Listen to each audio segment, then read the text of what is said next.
everybody. I'm Oprah, and I'm really hoping that you're getting as much from this series as I am. And I'm so happy to have here today someone who has studied in the ancient Chinese religion of Taoism. And before I introduce him, for a better historic understanding and context, a little Taoism 101. Approximately 200 million people adhere to traditional Chinese religions, of which Taoism is considered predominant. It takes its name from the word Tao, translated literally as the way. It looks like Tao, but it's really Tao. Mm-hmm. And it's based on the Tao Te Ching, which was written over 2,500 years ago. And legend has it that, is it Lao Tzu? Lao Tzu. Lao Tzu is the founder and the author of the Tao Te Ching.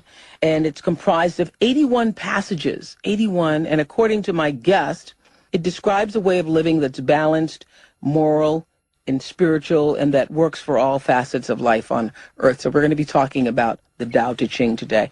But first, I don't even know how to begin to introduce you, because we were going through all the books that you have. I just say umpteen. 31. Okay. Umpteen bestsellers. Right. Including The Power of Intention, which actually is my all-time favorite. Do you know who it is, listeners? It's Dr. Wayne Dyer. And he is here to talk about the Tao, which is his latest book, Change Your Thoughts, Change Your Life, Living the Wisdom of the Tao. So why the Tao? Why now? Why now the Tao?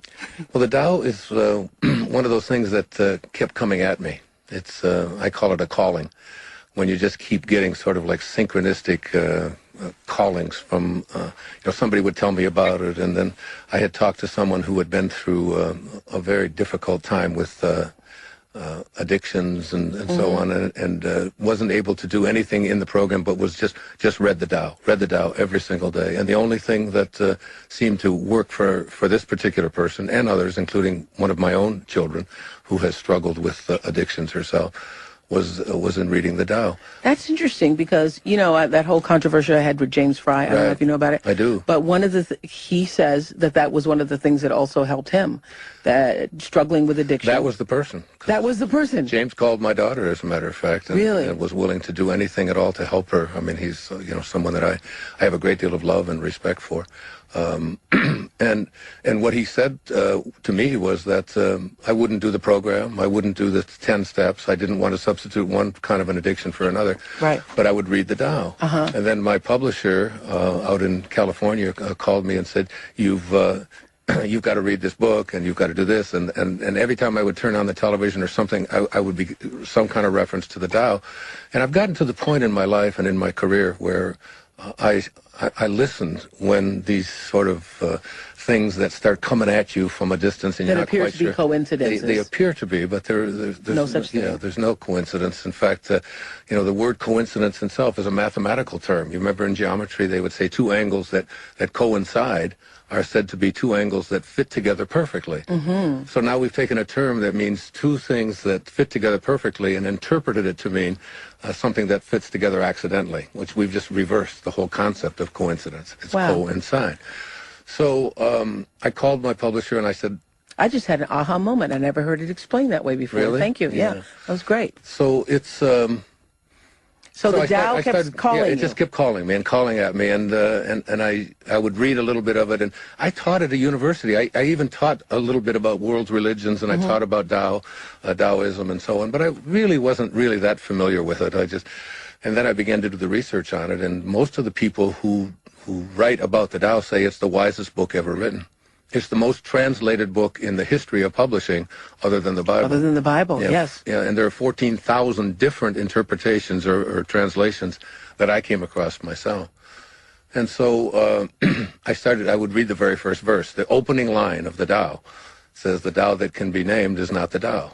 You can call things something. The minute that you call something or put a label on it, then it's no longer the Tao. Yes, I was wondering, I was saying this to the producer of our show, that I obviously wanted to talk to you about it, but I was thinking, do you need to be further evolved along the spiritual path before you can begin to accept or receive the concepts of the Tao? Not at all. You don't? Not at all. Some of the most common things that you say every day in your life came right out of the Tao Te Ching.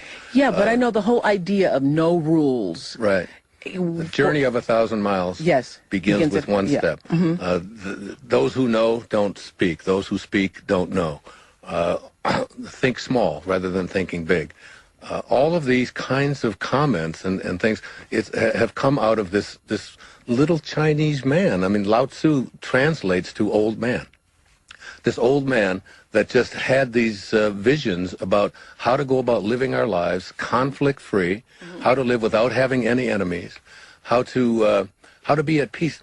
You know what it really taught me, Oprah? Because I did it for a whole year. It taught me to think like God thinks. And that's my favorite quote from Einstein. You know, his whole idea, he said, I don't want to be consumed with the details. I'm just paraphrasing. He said, I just want to learn to think like God thinks. Yes. And so how does God think? And I began to see that God thinks without force, you know, makes everything happen without any force at all. There are no one is excluded. Everyone is included. God does nothing but give. It's always about giving. You know, Hafiz, the great poet from the 13th century, said that he was talking about, just about giving. He said, even after all this time, the sun never says to the earth, you owe me. He said, just think what a love like that does. It lights up the whole sky. Wow. It lights up the whole sky.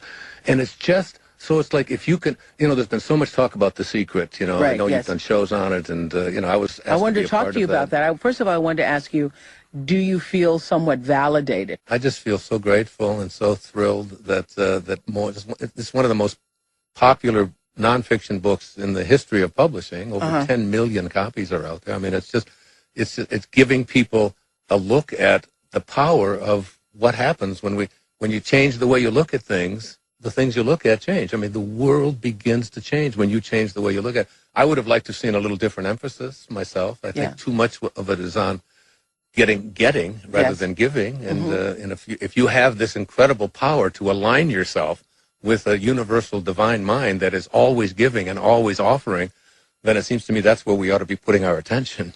Actually, I was surprised when I first saw, the first tape of The Secret. I was actually surprised that you weren't on there. I was asked to be. Okay, that makes sense, because I thought, well, you are the father of all this. Yeah. So, why did you choose not to be? I didn't want to be a part of that emphasis any longer, and that was really my reason for doing Change Your Thoughts, Change Your Life. And it was really the result of my living the way I'm living now. The way I'm living now is on an island. It's in a place where I can just get as much validation from a tree or a spider or anything in nature. I mean, what Lao Tzu taught me is that God is in nature.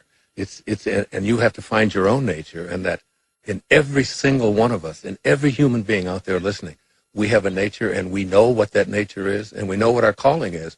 We just haven't changed our thoughts to be in alignment with it. And this, what I want to do with this, and this is, to me... This being Change Your Thoughts, Change Your Life. Yeah, this is about teaching people how, what they should be thinking. Become more flexible. Right. Become less rule-oriented. Become more open. Don't have any enemies. Lao Tzu was teaching all of us 2,500 years ago. This is the way to think and to have a moral word. Don't talk about peace, be peace. Right. Don't look to be virtuous, be virtuous. Be humble. Yes. Be peaceful. Be loving. Be all of these kinds of things. Be serene. Be content. Stop trying so hard. Just get back, relax, enjoy. The next thing I'm going to do is on the dynamics of how to change a thought. Because most people know that what they should be thinking. Yes. They just don't really know how to go about changing the way that they think. It's like, because most of us, we have, 60,000, they say, separate thoughts every day. Yeah. 60,000. But the problem is we have the same 60,000 we had yesterday, and we're going to have the same 60,000 again tomorrow. And we just keep repeating the same thoughts. And none of us ever ask the important questions like, is what I'm thinking true? Because the thought that it's going to be difficult to do something, for example, or it's going to be complicated, or it's going to take a long time, or it's a struggle, that usually, if you really examine that, there's no truth in that whatsoever. So I'm talking to Dr. Wayne Dyer, who's really the father of the spiritual movement as we know it in our time. A lot of people call you the father of motivation, but when I was talking to you, you weren't just a motivational speaker. You were trying back in 1978 when I first. Was it 78? I thought it was 76. I used to fly up to Baltimore every time there was a. Yes, and talk to you when I was doing that little show called People Are Talking with Richard Scher. And we'd start talking about these ideas, which really started to open me up in a way that I'd never experienced before. What was the moment, the spiritual moment, and I use, the word spiritual carefully here. What was that moment that got you to see your own life differently, that opened you up? I know exactly the moment. I know the date, the time. Okay, tell me. It was 1974, and I grew up in a series of foster homes and orphanages and so on, as you know. My father walked out on us. Yes. And he just abandoned us. He never paid any support. He just had 3 boys. My mother had 3 boys under the age of 4 before she was 23 years old, and she was just left. There was a depression. I was born in 1940. My brothers were born in 38 and 36, and I carried around deep anger and deep resentment and deep hatred. I dreamt every night. Rage is a good word, because at night I would wake up and I would be sweating, and I would meet him in a bar someplace, and I would be hitting because he was an alcoholic and so on. And but I never was able to find him. I ended up in Biloxi, Mississippi, at his grave through a series of just the most bizarre circumstances. I rented a car. That weren't coincidences. Yes, exactly. And I was sent to get rid of this rage inside of me, because I knew that I came here to do something great. I knew that. I knew that when I was a little boy. I knew I could talk kids out of being upset at what was going on in the orphanage, for example. They always, when everybody would show up, they'd always say, "Where's Wayne? Go get them." And whoever it was, a little girl would be crying, and I'd say, "This is the greatest place in the world. There's no parents. You're going to love this place." And that's what I would just try to take the attention off of what they were, their anger and their fear and so on. So I always knew this. So I get to my father's grave. I didn't even know he was dead up until just a few months before, and his body had been shipped there. And when I went to the grave and I stood there at his grave, I finally said, from this moment on, this was after 3 hours of just stomping on the ground, I said, from this moment on, I send you love. From this moment on, I will no longer have any resentment or hatred or bitterness towards you at all. I never dreamt about this man again. I feel his presence very, very frequently. From that moment on, I quit drinking. Alcohol was no longer a part of my life. I lost the weight that I was, I changed my diet around. The right people began to show up in my life. And it was all about forgiveness, Oprah. It was just about, Mark Twain said that forgiveness is the fragrance the violet sheds on the heel that has crushed it. And I understood it finally. I finally got that. Say that again. Forgiveness is the fragrance that the violet sheds on the heel that has crushed it.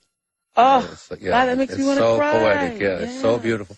And I have never had an angry thought towards him or towards anyone else since that time. In Change Your Thoughts, Change Your Life, Living the Wisdom of the Tao, Dr. Wayne Dyer's latest book, I think it's just 31 or 32 books, bestsellers. You say, for my father, Melvin Lyle Dyer, even though I've never known you, after thoroughly digesting the Tao, I finally get it! Exclamation point. It is and always was all perfect. I love you. And I feel that. I feel him now. I feel him right here with us now. How was it always perfect when he essentially abandoned you? How was that perfect for people who are listening? We're talking to Dr. Wayne Dyer about his latest book, Change Your Thoughts, Change Your Life. And he lived for a solid year Live the Tao every day. Live the Tao every day. How was it perfect? It's perfect because it taught me the most important thing that we have to learn in this planet. It's about forgiveness. If you don't have something to forgive, in the Course in Miracles, it says if you haven't blamed, then there's no need to forgive. Yeah. So once you get rid of blame, once you get rid of your hostility, so in order for me to be able to get to a place where I could teach people about how to go through their life without bitterness and anger and tension and fear and hatred and all that stuff that we carry around because of the way other people treat us, I had to go through that experience myself. Everything that we went through in our life, we had to go through in order to get to this moment. And that's why it was perfect. It was absolutely perfect. It was perfect for you. Right. I feel that way too. Being born where I was born, raised the way I was raised, everything, including the sexual abuse, the poverty, all of it. Right. Has made this moment possible. Absolutely. Yeah. And therefore, it was perfect. It was. I mean, I remember hearing you talk a couple of years ago, and you talked But your parents had sex one time? One time. One time in their whole life. One time. In their whole life. After. Yeah. And you were the result of that. She was wearing a poodle skirt, and he wanted to see what was under it, he said. Is that right? Yes. She was wearing a poodle skirt. I remember those poodle skirts. She was wearing a poodle skirt. It was a pink poodle skirt, and he said... it was under a tree or something? And he asked to take her home after school, and they stopped by an oak tree. I think it's why I love oaks so much. I just am obsessed with oak trees. Don't even know what it is, why I'm so drawn to them. But anyway, under a tree, and he said when he took her to my grandmother's house, her mother's home, that she still had the leaves on the back of the skirt because they forgot to brush all the leaves. And she was young, wasn't she? Yeah, she was 18 years old. 18 years old. Mm-hmm. And that one, now how could that be an accident? An accident or a coincidence. Is something that fits together perfectly. Yes, I often think about, look at all the series of things could happen. It wasn't even like they were friends. Mm. They happened to be passing at the same moment. Mm. And he said, hey, girl, what if she hadn't come out of that door at that moment? Mm. You know? Yeah. It's crazy. Yeah. If 1 second later, One second later. And that's why there's an organizing intelligence behind this, that's one of the things. I know that's what you talk about in this book. Is the organized intelligence. Yes, and organizing it. Just think, I used to give the example of, just imagine for a second a junkyard. I mean, it's got 3 million pieces of junk. Yes. Just strewn every place. Everything you can think of. Old toilet seats. It's got wiring and just the old generators and batteries. And everything that you can think of. The whole 3 million of them. A wind comes along, a 200-mile-an-hour wind comes along and takes all of this junk and twirls it around, and it goes up into the air, and it's twirling around in the air of this, this cyclone that goes by. The cyclone passes, and all the junk comes back down to the ground, and there's a Boeing 747, where it was just a field of junk before. What is the likelihood of something like that happening? 1 billion to 1, 1 trillion to 1? Could it ever happen? It takes an organizing intelligence to take all of these things and bring it together. And a Boeing 747 is nothing compared to a human being or compared to the universe, compared to all of those stuff.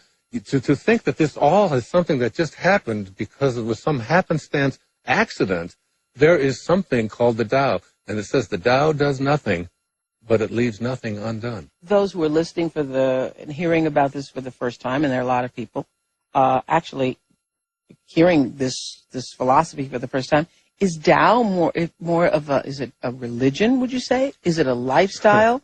Lao Tzu. Rules for living? Lao Tzu hated rules. And if you were to call Taoism a religion to Lao Tzu, he would have laughed at you. He would have nothing to do with it. Because it's not a religion. It had nothing to do with religion. He had anything that had to do with rules of conduct and how to run your life. What he said about rules and laws and so on is that if you need rules and you need laws in order to be a moral person, then you're not connected to the Tao. I know, but when I read that, I thought, well, oh my God, we're going to have anarchy. It would be craziness. It would be heresy. It would be if we don't have rules. The anchor of the universe is located in every single one of us. Your children know what to do. One of my favorite things to say to my children always was, when they would ask, should I do this? What time should I come in? But my favorite response always was, you know what to do. You know within you the right thing to do. You know whether or not that you should come in this late or that late. You know whether you should eat that or not eat that. You don't need me to tell you that. It's about non-interference. It's about seeing the anchor of the universe is located in every one of us. I'm not talking about, there would be anarchy if some of us read it and then others don't read it and then they begin to, impose it on other people. But if everyone understood that there's no concept of enemy, that we all come from the same place. In the 40th verse of the Tao, it says that the way of Tao is a return trip. We are all coming back. T.S. Eliot's famous line about, we shall not cease from exploration. But at the end of all of our exploring will be to return to the place from which we originated and to know it for the first time. To know it for the first time. To know that you came from a place that has no beginnings and no ends, that is infinite, that has no boundaries, that just is. And that's, it's like you're doing nothing. You're doing nothing. You're being done. Let yourself be done in the way that God designed you to be, or the Tao designed you to be. Okay. So, all right. So how do you describe what it is? Because people need... You don't get to. You don't get to it. You don't get to, because that's the opening line of the Tao. The very first verse of the Tao, The Tao that can be named is not the Tao. As soon as you put a label on it, as Kierkegaard, the famous Danish theologian, said, once you label me, you negate me. I no longer am me. Once you put a label on me, I am a woman.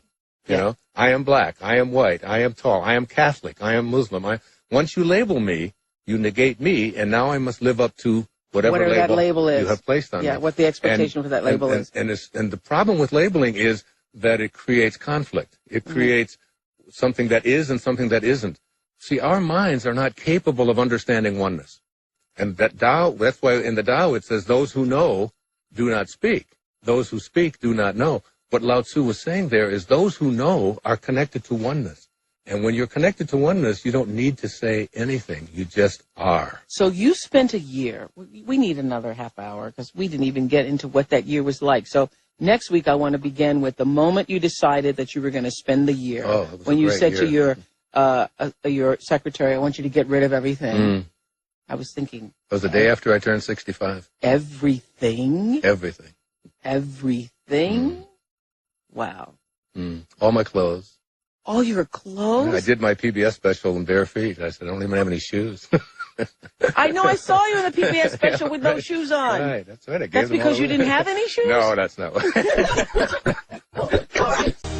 Welcome back to our Soul Series. Dr. Wayne Dyer has agreed to join us for yet another conversation because I couldn't get enough of him. His new book, Change Your Thoughts, Change Your Life, went immediately to the bestsellers. That's always good, isn't it? It's wonderful. When that happens. And so the new book is about living the wisdom of the Tao, and Dr. Dyer was telling us last week that you actually decided that you were going to give up everything, including your shoes, all your clothes, all your belongings, for a year to live the Tao. But for people who are listening, it's not necessary to give up everything in order to live these principles. No, I don't think you have to physically give up everything, but I think the more of what you own that owns you is a good thing to give away. Right. And I try to live by the 80-20 rule, which is, the 20% of what you have is what you use, and 80% you don't use. So to give as much of that away as you can. Well, one of the reasons I really like this book, and I have really appreciated so many of your books, beginning with Erroneous Zones, and as I told you, The Power of Intention is also another one of my favorites. But one of the reasons I like this one so much, Changing Your Thoughts and Changing Your Life, Living the Wisdom of the Tao, which is currently on the bestsellers, is about all the chapters dividing into living with cooperation, living without sickness, living a God-realized life, living in heaven's net, living by bending, living like water. That was one of my favorites. Water is, Lao Tzu is teaching us, find your God, your source, your spirit, your soul. Find it in nature. Look at how nature acts, and then replicate that. Think like God thinks. And water is so giving, so flexible, so it's soft. It's the softest thing. It's like Lao Tzu again. The softest thing overcomes the hardest thing. Flexibility. The 76th. Do you have the book there? The 76th verse of the Tao is my favorite verse in this book, and it teaches us this. Is it okay if I do this? Yeah, please do that. 76. Listen to this. A man is born gentle and weak. At his death, he is hard and stiff. All things, including the grass and trees, are soft and pliable in life, dry and brittle in death. Stiffness is thus a companion of death. Flexibility is a companion of life. That's a part of the 76th verse of the Tao Te Ching. Now, he wasn't just saying become stiff or become flexible in your body. He was saying become flexible in your thinking.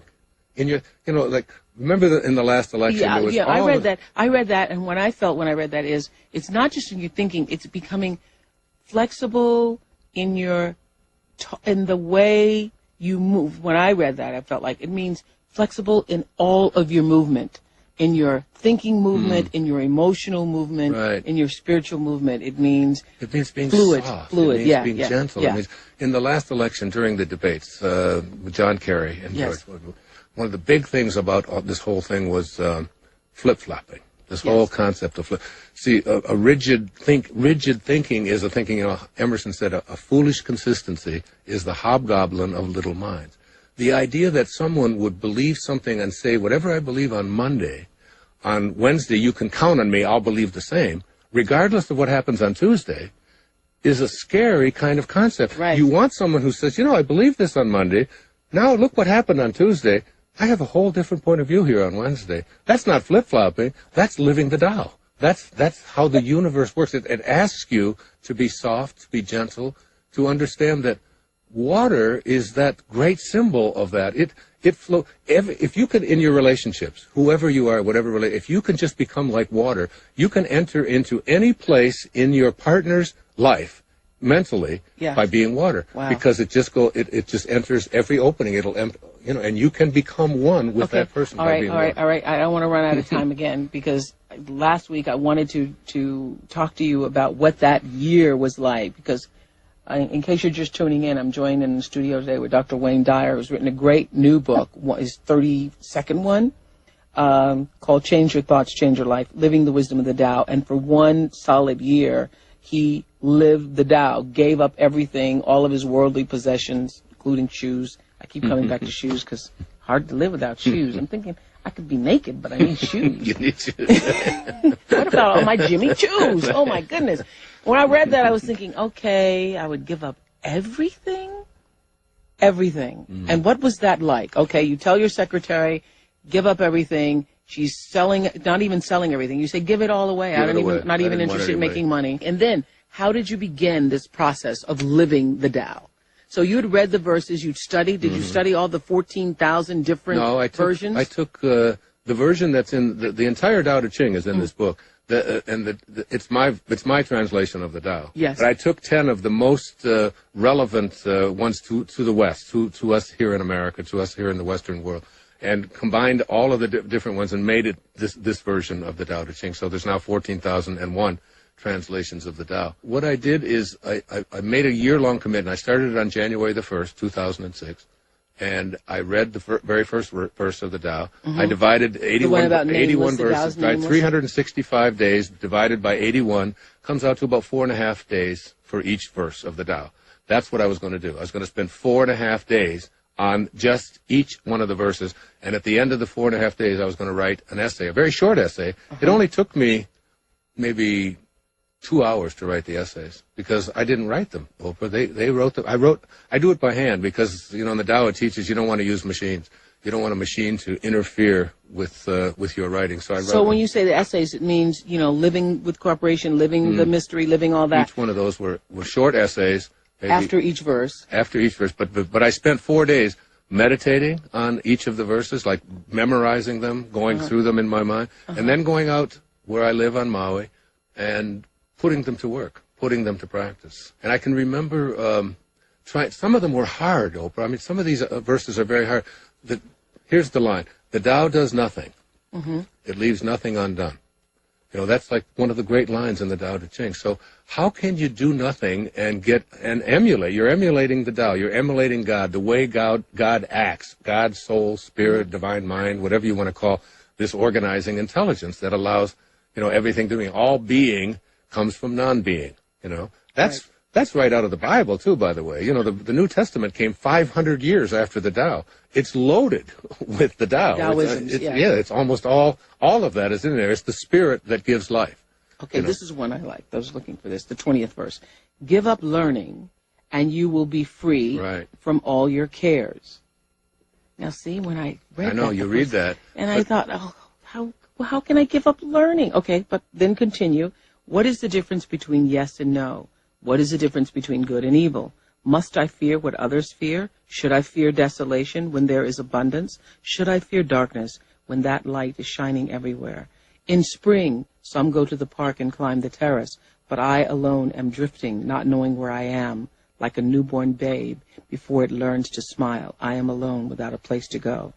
Most people have too much. I alone seem to be missing something. Mine is indeed the mind of an ignoramus in its unadulterated simplicity. I am but a guest in this world. While others rush about to get things done, I accept what is offered. I alone seem foolish, earning little, spending less. With the perfect example of a Taoist master, according to Lao Tzu, is an infant. has no name, doesn't know its identity, doesn't know its color, it doesn't know its cultural background, it doesn't know how to hate anything. It just is. It just is. It just is. And that's, it's like the first 9 months of your life. Went back to your That's conception. Right. You trusted God for everything. Everything. You didn't say, oh my God, I hope I get a nose and I hope it shows up in the right place. Yes. And you was total, completely into surrender. Yes. Then you come out. Okay, at the 9th month, or that you pop out and you get surrounded by people who say, that's really good work, God, really good work. We'll take over from here.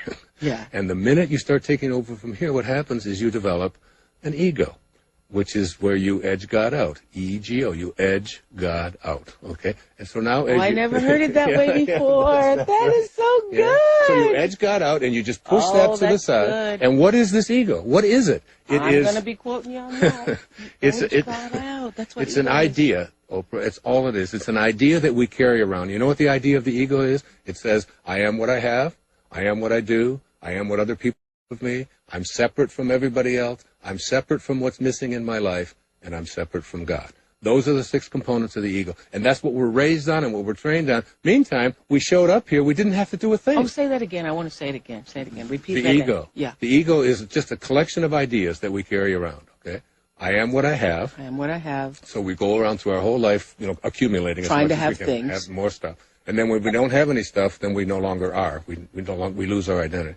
I am what I do. I am what I do. All of my accomplishments. I am what other people think of me. That is, I am my reputation. Those are the 3 major components of the ego that we spend our life training ourselves to become. I am separate from everybody else. So I am this body, and it looks different than you, so I'm separate from you. That's right. I'm separate and I can be judgmental of you because I'm better than you, and you're not as good as I am. That's what the ego is doing all the time. I'm separate from what's missing in my life. Yes. Now, if you understand that there's no place that the Tao is not, there's no place that God is not, then God has to be in you, if there's no place that it's not. And it also has to be in everything that's missing in your life. It has to be. If there's no place that it's not. So you're already connected to everything that you need in your life, everything that you could possibly want in your life. You're already connected to it. Yeah. All you have to do is align yourself. But there has to be some purpose that the ego must serve. Otherwise, we would have evolved ourselves out of it. Don't you think? No. No? Okay. No. I thought that was a good question. I used to think that. Okay. I don't think that I'm not as advanced as you are, okay? No, I think it's the ego is not worth defending. And we all spend a lot of our time defending this thing that says, well, I am what I do have, and I have to get more things, and if I don't have as much as they do, then they're going to... And we go through our lives doing all of this stuff, and what it does is it brings us to a point where we no longer have something, or our reputation is gone, or it's taken away from us, or somebody steals it, and what happens to us? Or when we retire, or, I no longer can do things, so now people get over a certain age, and they just feel like, I've declined and so on. There's nothing in the DNA that says you have to decline ever in your life. You don't have to decline, and your DNA is over 600,000 years old. So then why do we have it, though? Why do we have it? We have it because it works. It works at getting ourselves believing that we're better than other people instead of just allowing ourselves to be free. And it's like Taoism. The Tao teaches us to unpeel the onion, unpeel layers to get to the essence of the Tao is emptiness. Getting to that place of emptiness. That's like the supreme place to get to, where you're just empty of all of that. And then you're free. And then guess what? All of the things that you wanted so desperately when you were so ego-dominated before begin to show up in your life in larger and larger and larger amounts. And what do you do with it? What does God do with everything that shows up? Gives it away. Isn't that what you're doing? Isn't that what you've learned in your life? I mean, here you are, this world-famous icon. And what is your major lesson? What did I see you doing on 60 Minutes or whatever it was when you were over there in South Africa? Yes. Give. God, I know why now, why I was given so much. It's about giving. It's about, why do you have to wait till you have a lot to learn that? And why don't average people out there get that as well? All we have to do is see ourselves in everyone. Mm-hmm. The Native Americans, you want to hear a great quote. The Native Americans said, no tree has branches so foolish as to fight among themselves. Wow. Think about that.